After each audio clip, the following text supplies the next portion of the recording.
ఒకప్పుడు విదర్భ దేశంలో మహేంద్రుడు అనే పేరు మోసిన ఇంద్రజాలికుడు ఉండేవాడు. ఆయన రాజులను మహారాజులను మెప్పించి బిరుదులు పొంది అంతులేని ధనం సంపాదించాడు. అయితే ఆయన దానకర్ణుడి లాంటి వాడు కావటం చేత ఆయన సంపాదనలో చాలా భాగం ఆయన చేతి మీదుగానే ఖర్చయిపోయింది. మహేంద్రుడి కొడుకు జితేంద్రుడు ఇంద్రజాల విద్యలో తండ్రిని మించినవాడు. కానీ అతని కాలంలో ఇంద్రజాల విద్యకు ఆధారం తగ్గిపోయింది. రాబడి సన్నగిల్లిన జితేంద్రుడు తండ్రిలాగే దాన ధర్మాలు చేసి పేదరికం వాత పడ్డాడు. జితేంద్రుడికి 2 కొడుకులు. తన కొడుకులిద్దరికీ అతడు ఇంద్రజాల విద్యలు నేర్పాడు. అది కుల విద్య కావటం చేతను తిరిగి ఇంద్రజాల విద్యకు ఆదరణ పెరగవచ్చునన్న ఆశ ఉండడం చేతను తన కొడుకులకు ఇతర విద్యలేవి చెప్పించలేదు. జితేంద్రుడి పెద్ద కొడుకు రాముడు విరివిగా డబ్బు ఖర్చు పెట్టే మనిషి. చిన్నతనంలో తండ్రి వాడికి అడిగినప్పుడల్లా డబ్బులు ఇచ్చేవాడు. పరిస్థితులు మారిన సంగతి వాడి బుర్రకు ఎక్కలేదు.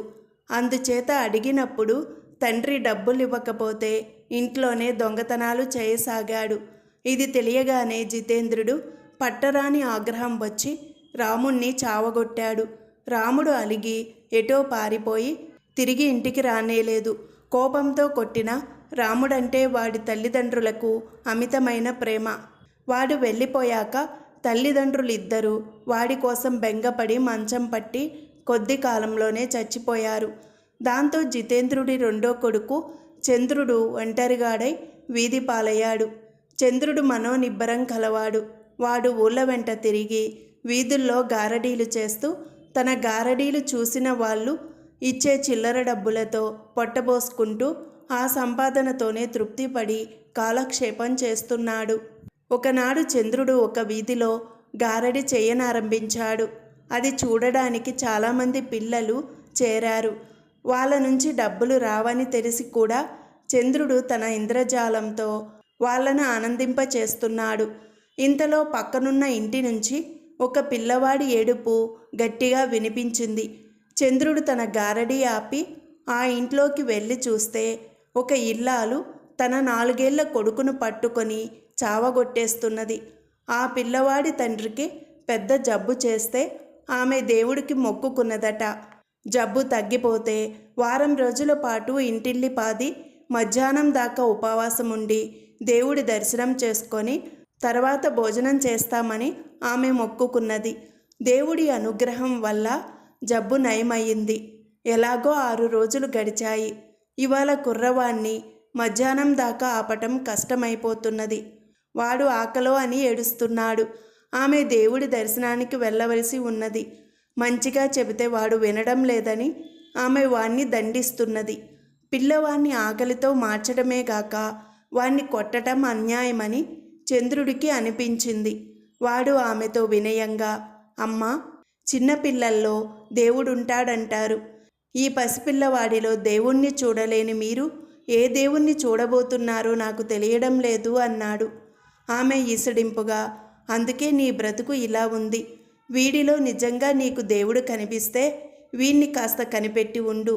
నేను దేవుని దర్శనం చేసుకొని వచ్చి నీకు కూడా భోజనం పెడతాను అన్నది. చంద్రుడు సరేనని చిన్నపిల్లవాణ్ణి మాయమాటలతోనూ చిన్న చిన్న గారడీ పనులతోనూ మరిపించగలిగాడు. ఆమె కొంతసేపటికి తిరిగి వచ్చి చంద్రుణ్ణి మెచ్చుకొని వాడికి కూడా భోజనం పెట్టింది. భోజనమయ్యాక చంద్రుడు ఆమెతో, అమ్మా, కన్న కొడుకు కంటే ఎక్కువ అని మీరు అనుకునే దేవుడు ఎక్కడ ఉన్నాడు? నాకు చూడాలని ఉన్నది అన్నాడు. ఆమె నవ్వి, దేవుడంటే మామూలు దేవుడు అనుకున్నావా? ప్రత్యక్ష దైవం. నీతో మాట్లాడతాడు. నీ ప్రశ్నలకు సమాధానాలిస్తాడు. నిన్ను చల్లగా చూసి నీ బాధలన్నీ పోగొడతాడు అన్నది. చంద్రుడి కుతూహలం మరింత ఎక్కువయింది. అతను ఆమె చెప్పిన చోటికి వెళ్ళాడు. అక్కడ జనం విపరీతంగా ఉన్నారు. అందరూ మౌనంగా కూర్చొని ఉన్నారు. ఒక ఎత్తైన ఆసనం మీద గడ్డము మీసాలు పెట్టుకొని సాధువులా కనపడే ఆయన కూర్చొని ఉన్నాడు. మంచిగా ఉండమని ఆయన ప్రజలకు ఉపదేశం చేస్తున్నాడు. ఆపదలున్న వారిని తన వద్దకు రమ్మని, ప్రజల కష్టాలు తొలగించడానికే తాను ఈ అవతారం ఎత్తానని చెబుతున్నాడు.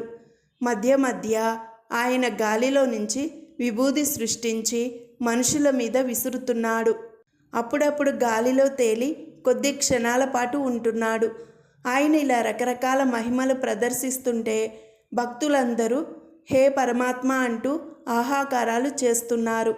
చంద్రుడికి ఇదంతా వింతగా కనపడింది. ఆ సాధువు ప్రదర్శించిన విద్యలన్నీ తనకు వచ్చును, కానీ తాను మామూలు గారడీవాడుగానే ఉండిపోయాడు. ఈ సాధువు దేవుడైపోయాడు. ఈ రహస్యమేమిటో తెలుసుకోవాలని చంద్రుడు ఆ రోజల్లా వేచి ఉండి అర్ధరాత్రి సమయంలో ఆ సాధువుని ఏకాంతంగా కలుసుకున్నాడు.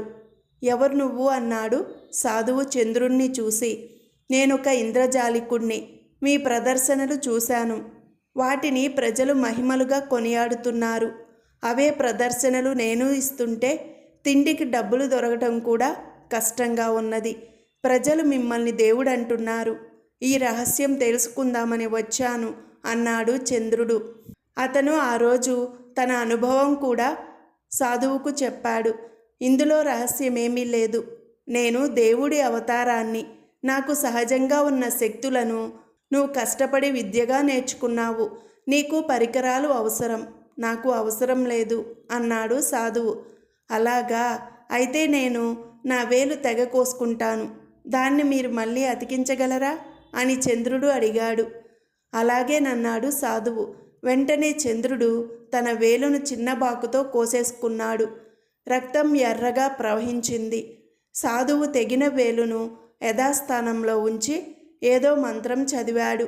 రక్తం మాయమై వేలు మామూలుగా అయింది. అసంభవం.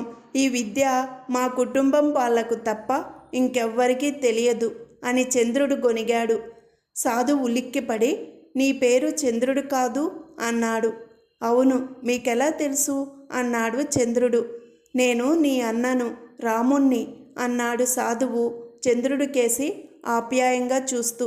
చంద్రుడు తెల్లబోయాడు. అతని నోట మాట రాలేదు. సాధువు చంద్రుడితో మళ్ళీ ఇలా అన్నాడు. నీ ప్రశ్నకు ఇప్పుడు సరి అయిన సమాధానం చెబుతాను. ఈ ప్రపంచంలో అంతా మాయ. నువ్వు ఒక చిన్న పిల్లవాడికి నీ ఇంద్రజాలంతో ఆకలి జ్ఞాపకం రాకుండా చేశావు. ఆ చిన్న పిల్లవాడు నీలో దేవుణ్ణి చూస్తాడు. పెద్దవాళ్ళ విషయంలో అలా కాదు. నేను దేవుడునని చెప్పి ఇంద్రజాలం చేసి దేవుడినయ్యాను. నువ్వు గారడీవాడినని చెప్పి ఇంద్రజాలం చేస్తే గారడీవాడిగానే ఉండిపోయావు. ప్రజలు నీ ఇంద్రజాలము, నా ఇంద్రజాలము కూడా చూస్తున్నారు. కానీ వాళ్లకు అనుమానం రాదు. ప్రపంచంలో హాయిగా బ్రతకాలంటే విద్య ఉంటే చాలదు.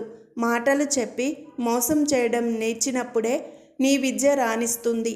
అదే నేను చేసినది. దేవుడునని అబద్ధమాడటం నా బ్రతుకు తెరువు. ప్రజలు మూర్ఖులుగా ఉన్నంత కాలము నాకు ఏ లోటు లేదు.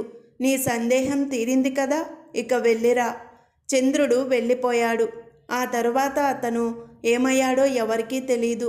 కానీ విదర్భ దేశంలో తూర్పు పక్క ఒక మారుమూల గ్రామంలో దేవుడు అవతరించాడని, ఆయన ఎన్నో మహిమలు ప్రదర్శిస్తున్నాడని ప్రజలు తండోపతండాలుగా చూడడానికి వెళ్ళడం ఆరంభమైంది.